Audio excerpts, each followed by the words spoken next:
Welcome back to How You Slice It podcast. Today's guest is blazing a trail in the city of Minneapolis. In fact, Hosie and his best friend Adam have a deep appreciation for New York style pizza. They teamed up to open up their first location. It's in fact the first Black-owned pizza shop in Northeast Minneapolis. And the name of the shop is Slice, which is how I came across your business on social media. And I will say one of my favorite things about it was just that first physical location you have, that retail store. Yep. It's like the most local, authentic spot I've ever seen. And I actually shared it with our team internally. So look, first shop opened up just about a year ago with that walk-up window that you have, and obviously your desire to share your love of great pizza with the community. I know a handful of weeks after opening, you faced an incredible challenge where your lifelong dream was nearly crushed because the shop was actually set on fire, which is just crazy to me. But I'd love to talk about that a little bit. And then, fast forward to today, you and Adam have overcome a lot, and you've opened up a second location. You certainly have big aspirations to continue to grow. And this is a conversation I'm excited to have. So welcome to How You Slice It, of all names, How You Slice It podcast. For sure. Definitely got the iterations going with Slice everywhere. But thanks for having us. Adam couldn't be here today. Kind of had some stuff going on at the shop, and we had some scheduling stuff going on before, so we wanted to make sure we still made it today. So it will just be me. But even hearing the story, man, it feels good to hear. You know what I mean? I don't think we think about it in that aspect a lot, because we're just, putting out fires daily and trying to continue to grow the business. So we don't really get any, we'll say, macro time to look at the business and sort of the scope of things and, just how we got to this point right now. Because, things are just kind of moving at 90 miles an hour, and we're just, riding the wave.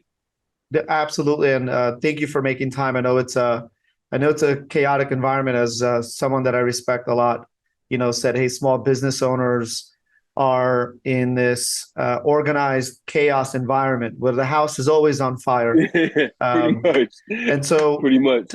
Tell me a little bit more about, you. How did you end up in this business? But more importantly, when you were growing up, what were some of the things that inspired you? And, give me a little bit more on your background. I think it's important for people to know who you are. Yeah, for sure. So, moved to Minneapolis from Chicago, Illinois. My family is originally born in Chicago.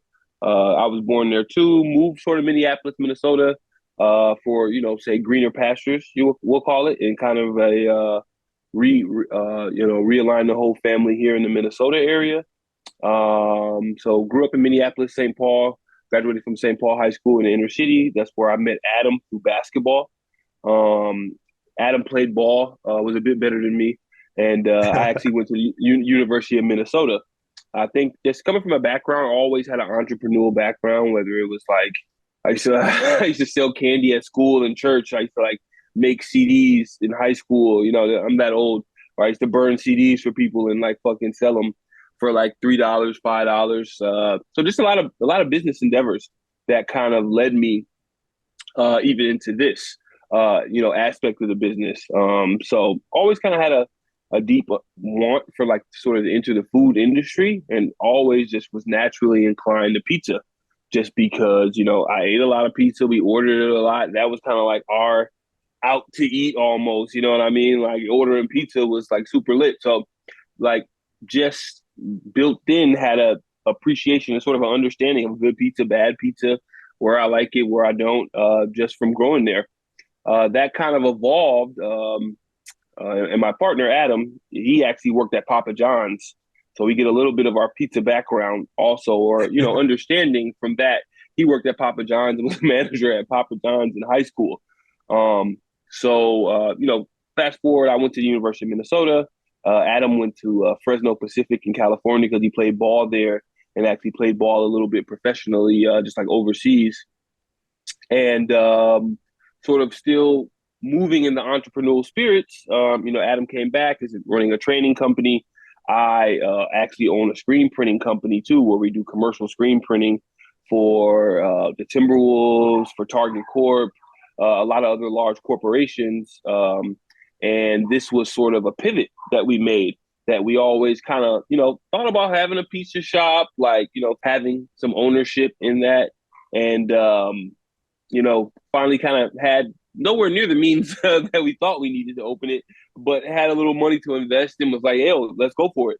Let's try to open a pizza shop. And I think us going to like this sort of New York style by the slice sort of came from my time traveling with my printing company. We spent a lot of time on the East Coast because prior to opening the company, I was doing a lot in fashion and design, sort of. So I was spending a lot of time in New York and on the East Coast in that aspect. And through Adam traveling, we just kind of saw the niche that Minneapolis didn't really have any walk-up style, pizzerias that are like neighborhood pizzerias or even more corporate. There's a larger one. I won't mention their name on the platform, but there's a larger one here in Minnesota that kind of has the market controlled, like 100% almost. I'd say probably about 90% for walk-up places that are offered. And they have a few chains that are in the area, but we didn't really see that niche or that being filled. And Minneapolis is a really growing city. We had the Super Bowl here a few years ago. Obviously, a lot of other, light has been shed on the city, but it still is a larger city with, it's having population between the cities of a few million. And that isn't really offered in a lot of our walk-in areas. So that's kind of the niche and sort of the background that we had coming in with pizza and just the business understanding and seeing a sort of need for that style. And you spoke a little bit about it, but walk me a little bit more through the process of opening up a pizza shop, your first one. And you said that you didn't have an appreciation for how much went into opening a shop, both financially and probably just work-wise. But the barriers to entry are massive. Walk us through what you went through from both, again, physical work and financial investment. Well, from both aspects, when we first came in, we sort of figured out a budget around like $35K. We thought we were in the game. And the craziest part about that is that, like, that was all like earned money. We didn't get any loans or anything. This is just like our own personal investments. We're just kind of going gung ho with and like going all in on. And sort of coupled with that, sort of not really understanding the full scope financially and what that really looks like. If you have setbacks or if you have things with building out a space, was that we built out the commercial kitchen in an old office. Like it was like our first shop, it was an old insurance office. The guy still owns it. We're trying to get the building from him, but he's holding on tight. But he had an insurance office. Like his brother bought it in like 1950, ran it for 20 years. He took it over till about 2010-ish. And then it had been vacant for like the last 4 to 5 years. Just like he wasn't doing much with it and wasn't really interested. So he finally put it up to see, and we were already thinking of looking for a high traffic area. And it really lays in an area that 20 years ago, it was Northeast Minneapolis, was a little bit less built up, we'll call it. And there's been a huge commercial build out and sort of gentrification of the area where it's now got a lot of luxury buildings, a lot of high rise buildings, and just a crazy amount of foot traffic. So when we saw it become available, we went gung ho at it. It had no kitchen in it. So we didn't really understand what that looked like, taking a retail office to a commercial kitchen and how much code and inspectors have to be up your ass to get there. And it was fucking nuts, man. It was the shit show of all shit shows. Like, even getting to the finish line, I look back now, we had the jankiest contractors. We had just a shit show to get there. And coupled with that, COVID hit. So then COVID hit and everything got shut down. Some of our permits burned out. Some of our contractors kind of fell off. We had to kind of go back to the drawing board and almost restart from the beginning. I wouldn't say the beginning because some of the work was done, but even some of the work we had to tear down because we didn't have proper permits with some of our inspectors. Wow. I mean, with some of our contractors. So like, like we literally went through every emotion, every part of it. Almost gave up plenty of times, like almost went to a new location and just said, forget this spot. It's costing us too much money. We'd be better off just going with a spot that used to be a kitchen, but we were able to have perseverance and we kind of just stuck to it. it ended up taking a lot longer, about 2 years to get it off the ground and actually opened and, passed every health inspection and every code and, up to the standard that it needed to be. But I'm happy we stuck to it. I'll say that. I'm happy you stuck to it as well. And look, perseverance is a difficult journey when you're in the middle of it, but at the other side of it, always, always, I've learned that it always pays off. For sure. Do you think more people would open up pizzerias or independent, shops, whether it's a pizza shop or a bakery, whatever it may be, if the process of opening up the physical location was more turnkey? Do you think you'd have like For sure. 5 or 10 For shops? sure. You think that is the biggest barrier to entry? I don't know. Because looking at retrospect, there's ways to get financing too. But I think that sort of the whole process and the legwork of it is, there's not very instant gratification to it. You know what I mean? It takes a lot of work and a lot of, want. So I think that, part of it is, getting into that brick and mortar location and setup. It does take a lot, whether that be, financial, also, time, sort of equity that you have to put into the business. But I think also sometimes people lack that follow through. You know what I mean? People sometimes don't want it as much as they say that they do, and aren't willing to put the work. And I won't quite say that it's all just, front end, issues or problems or just, knowledge that stop people from doing it. So I think it's a mixture though, but I think that is part of it. It's a big part of it. And look, so shop opens up. I'll ask you a question about that, and then I want to talk about what happened weeks after your grand opening. But what's going through your mind? What's going through what kind of emotions you're going through the day that you're opening up your shop? You're about to unlock the door. Now Yeah. people are about to walk in and try your food. What's going through your mind? It was crazy, man. You know what I mean? Honestly, going through my mind was I just didn't feel we were too ready. I I was very excited because like we kind of started to build some steam, as we started to actually release a date. Like people had kind of been waiting, and we put up our sign probably a year and a half previous. We have a huge sign that sits on the corner of our slab there. It's kind of a slab that's shaped like a slice of pizza as well. So people had been seeing the sign for, a year and just kind of understanding. So when we finally released the dates and stuff, and we were getting, even like a day out, like with RSVPs and things like that, it started going nuts. You know what I mean? Like 500 plus RSVPs, like Wow. just like people just kind of, like, reposting and putting it on their stories and stuff. So that's when it started kind of get a little scared. You know what I mean? Like, whoa, there's some shoes to fill here, expectations sort of. Started to get some sort of news outlets a little bit behind it, not too much, but just a little bit. So really was just very nervous, man. Like, trying to put employees in there for the first time and like trying to get the product perfect to be able to put out. And, and we were just in such a rush to get open, man. We were on fumes on the finance end and everything. You had to be open. Yeah. We need to turn some profit here, man. We can't even pay rent this next coming month. Like something's got to give here. So, it was a lot of just like, excitedness also to be bringing this product to the forefront and, a lot of emotions wrapped up all in one. But I would still say just, just really excited and really kind of nervous at the same time. And then doors open, customers come in. Do you remember some of the first customers? How what went through your mind towards the end of the day? Towards the end of the day, it was just like, wow, it was just crazy. We had a line down the block. So it was just jamming, you know what I mean? And, but I think by the time we got to the end of the day, it was like, all right, we need to make a few changes. So really it just kind of got into like schematics mode and like, started trying to see with our operation how we could be faster, what needed to change, just kind of started kind of getting into the grind of it and, just trying to improve the business model. And the reason why I'm asking this is because the best and most successful operators learn through action. They open the doors, they go through that first day. It's not going to be perfect, but you learn through the customer feedback and immediately where you need to improve. And too often I see people who are trying to plan for these things without opening. And it's like, you can never predict it. No. you know? Yeah, we pretty much open the doors and just shook the dice. You know, what I mean, we're looking for sevens, Yeah. and you know, I would say from that point even till now, the pizza didn't suck.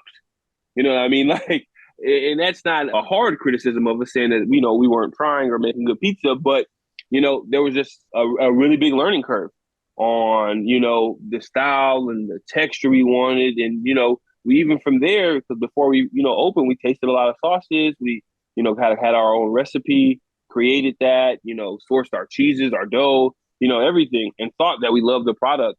And, you know, when we started putting it out to the marketplace, you know, we weren't feeling as great about it. So then we went back to the drawing board. You know, we changed up with how we were sourcing our olive oil and where we were getting it from, getting our, you know, our garlic butter that we use. We started looking at different cheeses and looking at different blends and trying to improve the product. And we really started tasting other people's pizza. I would go to some of the best pizza shops in town and just study it. You know what I mean? I'd be like, why do I like this? What is the consistency here of the cheese? What is the flow of the sauce? What is the flavors or what are the hints that I'm picking up? What parts of this business model do I like? What parts of this business model don't I like? What can I learn here? And just started implementing, you know what I mean? And that's kind of when I Amazing. started getting exposed to some of the slice stuff that you guys were putting out. And then I think kind of simultaneously you guys reached out to us for, you know, starting to get added to you guys' third party, and then just started, you know, just really immersing myself more in the New York style that we were trying to put out. Just then started looking up some of the more famous spots and, you know, what were they doing with their pepperonis? Like, you know, where are they getting them from? I even, you know, went as far as I started looking at the cans at their shops. I started looking at the products that they were ordering, the cheeses that they were ordering. I'm looking for little details like that. And I just continue to kind of implement them. And I continue to, you know what I mean? And it continues to grow, to change, you know, what looks best here. Does wax paper look good under the, you know, cardboard plate? Does, you know, That's right. does the fucking tabletop look good on these orders? Like, you know what I mean? And just Every detail. continue to kind of improve it. Yeah, every detail. And, you know, I'm going to turn the page because you built this thing, you put years of hard work, lifetime of savings and experience. And then within a couple of weeks, there was a fire at your store, you know, obviously did a lot of damage, especially to the, you know, brick and mortar to the front of the shop. What happened? How did you recover? Uh, I know that there was a sense of community after where people came together and there was a big reaction and support. Walk me Yeah. through that big obstacle. Yeah. So, yeah, that was pretty crazy because, you know, we have a small shop. So we have a outdoor freezer that sits on the side of the building, but we have sort of had sort of a built up chest or sort of a, you know, a protective case around it that went around the freezer because it was like one of them old school ice ones, one of them huge ones. So when you open it, you're right in the freezer. So we had a outer chest that we locked up at night so people couldn't have access to it. So you know, we got a call that morning. Like, yeah, this sliced pizza. There's been a fire. We're like, what? You know, we're kind of confused because we had just worked the shift last night. We were, you know, got it closed down. Had checked it out in the morning. Somehow the fire happened around 8, 9 a.m. But we had seen the shop early in the morning around 7 a.m. Had some inventory we dropped off and left. So you know, like, yeah, we've had a fire. We're like, what? You know, we were just there. Just think you got the wrong number. Like, you know what I mean? We look at our cameras and we see a flame just going. You know what I Wow. mean? And it was pretty surreal because we're like, what in the hell? Or how? You know, start to sort of second guess ourselves. Like, you know, is it us? Like, you know, not thinking that someone would set something on fire. You know what I mean? So but we're like, you know, we weren't cooking. The ovens aren't even on yet for the day. You know, we don't have any stoves because we, you know, are just using the ovens for cooking all of our products. So, you know, we fly over there. The firefighters are there. They're putting it out. Luckily, we have a firehouse 1 block away from us, just like Wow. Wow. literally 1 block. Yep. So they got the call, and you know, obviously we're there within a minute. So they, you know, they put it out, and it fried like one of our whole half walls. The storage unit, the freezer, everything was ruined there. But the major blow was that it fried our electrical panel, which was right next to it on the side there. So, you know, had a huge hole in the wall, and I mean, it was pretty surreal, man. Couldn't believe it that, And, you and know, somebody set it off. Somebody said it.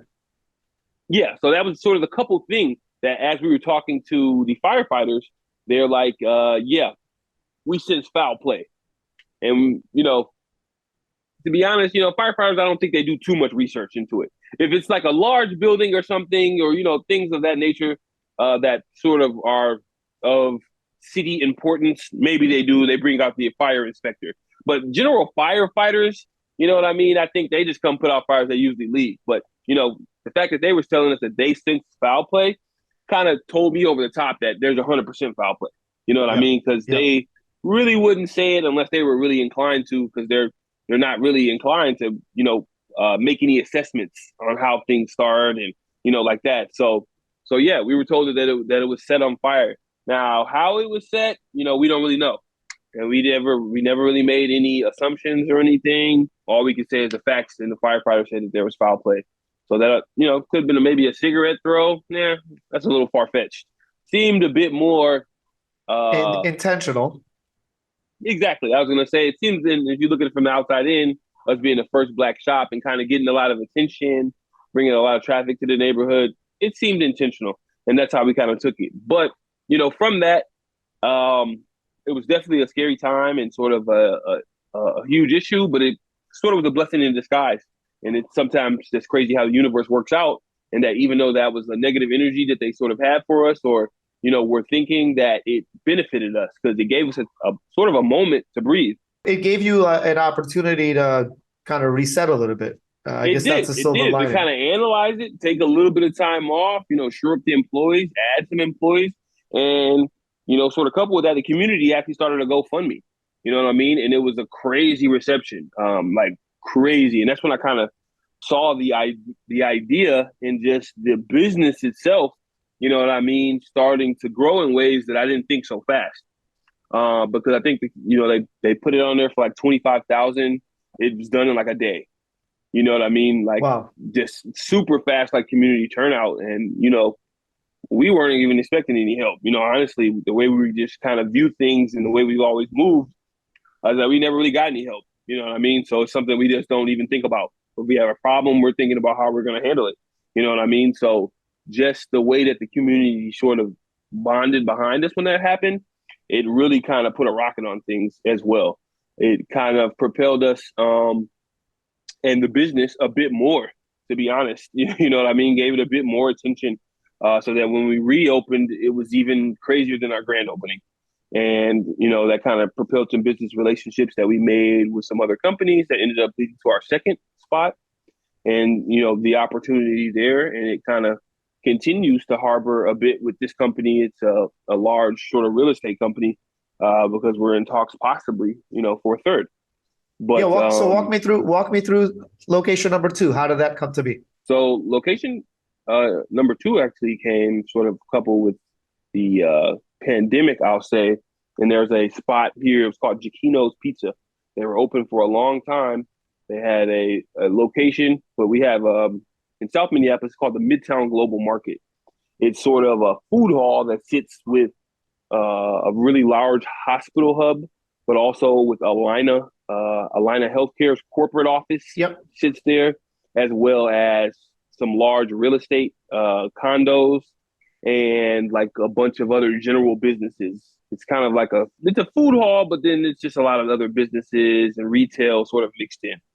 So, anyways, the opportunity arose there that there was a pizza spot there that had went under sort of during the pandemic and went under to I don't know how bad the deal was, but they left a lot of equipment. I'll say that. And, you know what I mean? This place was looking to sort of reinvigorate themselves after the pandemic. Weren't super interested in a second spot to start. Especially with it not being our own, we're kind of looking to kind of move a bit different and maybe own some of the locations that we're running our spots out of. So we weren't in a rush to it, but we were able to get some things worked out as far as the deal, and it was a great deal. You know what I mean? Something that we couldn't walk away from.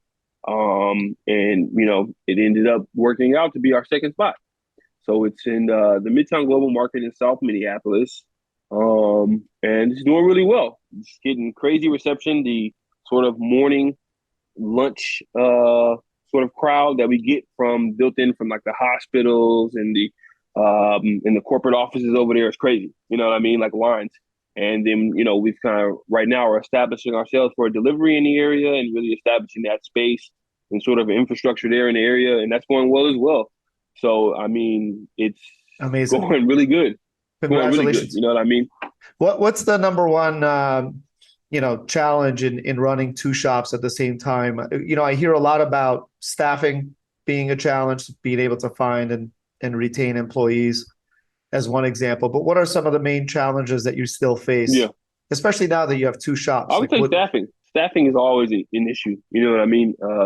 Just from the perspective of, you know, having great staff be there and having them aligned to sort of the same movement. Because, there's just ups and downs, especially, right now in just society. People go through a lot, you know what I mean? And they are sometimes hard to keep the team as one at all times and sort of keep it congruent and running, at an efficient manner, especially at the pace we want to, because we are sort of a high paced slice shop, you know what I mean, where we're selling a lot of slices.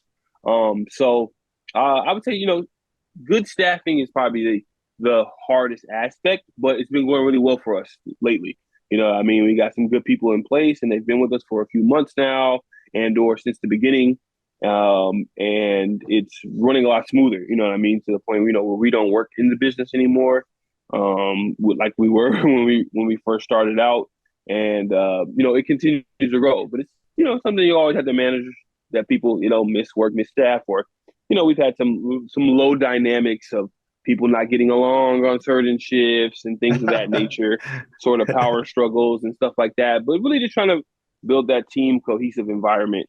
I'll say, sort of is the hardest part, and, just keeping up with all the aspects of it, the Yeah. marketing side that we're doing, the accounting side that we're doing, what I mean, the sort of quality control that we're watching, but also trying to, grow the business. And we're sort of starting to really build our catering side because, there's a huge catering space in pizza where a lot of, entities and businesses order pizza for their catered events and, school districts that we've been connecting to. So still trying to grow that space, but keep the shop quality and things of the same. So just kind of holding all those hats, I'll say, is kind of the hardest part. It's hard doing it at one business. So with two, you're wearing double the ones for all of it. But at the same time, learning with it and it's getting better and better. What would you say is your signature item? What's your most popular food item? What's the I mean, go-to? honestly, if you look at the numbers, pepperoni pizza. You know what I mean? Pepperoni Like pizza. Got it. a slice of pepperoni and a pepperoni pizza. There's nothing outselling that in a shop. And, honestly, unless you're just like a specialized shop, that's probably across the board that, nothing's really outselling that. Unless you're, like I said, a specialized shop that has a bunch of specialty slices and you consider yourself maybe like an artisan type shop or something. But that's not really us. We don't really change it up too much. You know what I mean? We keep a limited menu and it's sort of like, we like to try to offer like a good classic style pizza. And if you're looking for, the crazy, barbecue chicken, this and different bases, it's probably not us. You know what I mean? But number one thing that's ordered, I'll say, is slice of pepperoni. Pepperoni But slice. I'll say our meats pizza, which has bacon, sausage, pepperoni, and chicken on it, it's probably a close second. I'm getting That one goes hungry, man. crazy. Getting Yeah, hungry. for sure, When for you walk sure. inside a pizzeria, you have like a celebrity wall where all the different celebrities, you have a picture and it's like the wall is full of Yeah, those pictures. Who yeah. who's the most famous customer of Slice so far? I would say probably lately we just had her come through. She got voted on. Her name's Ilman Omar. She's like sort of famous congresswoman. She's sort of famous and kind of runs with I believe her name is Estacias Cortez. What's her name? AOC. AOC is Yeah, from New York, but that's it's right. like her, and then she's Muslim. She's from Minnesota. Ilman Omar is, and then there's another woman who's a black congresswoman, and they kind of are on the forefront. I'd say she just came by. That was kind of big, for us for in our state and representation. But other than that, I'd probably say Carl Anthony Towns. Yeah, probably a Timberwolves player. We catered one of their events, so somebody on their team. That's amazing. Are you building that wall of fame? A little bit when we get them in. Yeah, we're at it. It takes some time to kind of get it up there and get our prestige. But we've had like the mayor come by, a few other people. So we're getting it there. You know what I I mean? love As that. we continue to sort of build our name and sort of build out our sort of infrastructure about how people know about us and everything. It'll get there. Because a lot of times you see some of those shops with those infamous walls. They got pictures from like 1980, dude. They got like pictures from like Exactly. like 30, 40 years worth of time. So, once we reach that point and sort of that level of prestige, You will. the wall will match. You will. And speaking of community, I mean, you guys are doing some amazing work, giving back to the community, donating pizzas to schools. Yep. I know you're specifically delivering to some probably neglected or ignored specific Black neighborhoods. For sure. Tell me more about the community work that you guys are really excited about. Yeah. So, I mean, we just try to really align ourselves and just try to stay true to our roots. Both me and Adam, grew up in the inner city, went to like city schools and sort of, you know, have moved past certain barriers and certain, we'll even say, levels that, a lot of people aren't making from our same background or from, our same upbringing. So we try just to, keep it owed to that and continue to, give back we can, but also use our platform and make sure that pizza is our first thing that we're selling, but we're also a Black owned business, and we want to put that as a part of not just our business model, but a part of our platform too, and not be afraid to stand up for things like that and speak on things. So I think sort of a first big movement we did, there was a huge teacher strike. The teachers union was on strike here in Minneapolis, so public schools were like shut down because all the teachers were on strike. So us being public school products, and me myself even had worked in the schools when I first got out of college. We were like, how can we support? What could we do? We weren't going to be out there on the front line necessarily, protesting. We're like, hey, teachers want to come by, we got free pizza, free slices for any teachers that are on strike. And that's just something we thought we can do. We figured it'd just be a few slices of cheese. This is our support. It ended up sort of going viral within the teachers union, and they kind of like had a lot of solitude behind us for us standing with them. But I feel like if you do good, it comes back in turn. It's like now we have a ton of Minneapolis public school contracts that we do pizzas for and things, and Amazing. it was just sort of an organic connection. But that's kind of like how we're operating the business. We just don't want to be too corporate where we feel like we can't say or express what we feel is right or do or what we feel is right. So I think from that, and even just delivering to Black neighborhoods, we looked at a lot of the pizza areas, and it was that they were purposefully cutting out these areas. Like, if we say 3 miles, we'll go 3 miles in any direction. We're not just going to go 3 miles to the right or to the left and say no miles this way because this is a predominantly African American or minority neighborhood. So, when we saw that, we thought it was not right. So we spoke about it. You know what I mean? We just said, hey, we deliver the Black neighborhood. Yeah. You know what I mean? And again, I think that there's more of a corporate ode where people don't speak on things like that, because just from us saying that, and we weren't trying to make it, a huge political movement, or, we weren't really coming out like, hey, everybody, look at this. We were just kind of like, hey, this is weird. We'll deliver there. We ended up getting a lot of support behind it. You know what I mean? And a lot of people took note of it. And I think that, we just kind of continue to try to do what's right, personally and with the business. And I think there's some attraction to that we kind of get from other businesses and from our patrons that become our customers, that, they align with that too. So, I don't think we have a huge community like engagement plan or, anything that we're rolling out, but we're just trying to, make the right decisions with the business and just speak on things that we feel are right. Yeah, look, I love that because I'm fortunate to meet a lot of operators like you from different backgrounds, different geographies, and the one constant theme of the most successful operators is they do what they believe in. They follow Yeah. their own, vision or their own heart, and not because that's what they're expected to do, not because that's what you're supposed to do, but it's just because what you believe in. And usually that is, I would say, the most common denominator for a formula for success, not only in this industry, but I think just in general in life. So Yeah. I think for that reason, it's just I really admire that. In terms of, I want to get a little bit more practical. What are some solutions that have really helped you become a successful pizza shop, that you could share perhaps with the audience who either again is aspiring to open up a location or is running a location today? Yeah. I think it sort of maybe really turned a corner when we really started calculating and understanding our exact cost. You know what I mean? Like we really started understanding what a slice of pizza costs.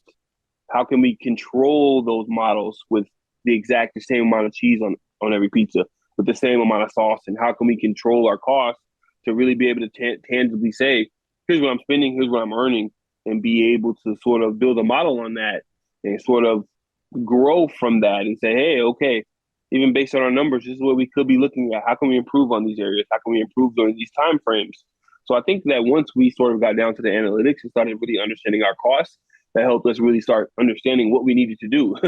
Like, when is our cost upside down? When are we not making money? When is this What you should not charge? an equitable tune? Yeah. When are we not charging? Or how are we not charging enough? So I think that that's a really important aspect, because when we came in, we had a sort of a rough thought of what a whole pizza was costing us, but we didn't really understand. We didn't really know. We were hand throwing the cheese on there. We weren't really measuring. You know what I mean? And keeping that sort of consistent. And it was showing because there was inconsistency in our pizza, but at the same time, with inconsistency in our costs, because they were, continuing to change. One day we used 10 bags of cheese, next day we used 15. So I think that was a huge aspect for us. I mean, that's an amazing tip. By the way, the you know basing things based on how much cheese you can grab with your hand and just kind of winging it. It's kind of Yeah. how 95% of pizza shops still operate today. So I think that's an important point. When you look forward 5 years from now, what is Slice up to? What is your vision? Is it 30, 40 locations, or is it 5 really solid locations specifically focused on Minneapolis or the Twin Cities? What's the vision like? Let's fast forward. If I had to fast forward, it's definitely growth at this time. You know what I'm saying? I think we haven't reinvented the wheel, but I think we have a really good model.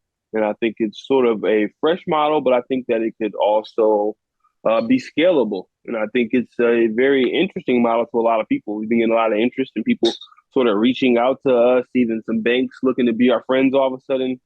And, we feel that, growth is that. If I have to say 40 locations, I don't know if I'm aiming there, but I could definitely see us around 10 or so, with us still putting out a good product. I think that that's like number one, that we want to do good pizza. I don't ever want to go too corporate where it's like the McDonald's of pizza and it's not like our aim at all. You know what I mean? Even though that would be a great, a great end goal and a great outcome for sure. You know what I mean? But that's not our plan.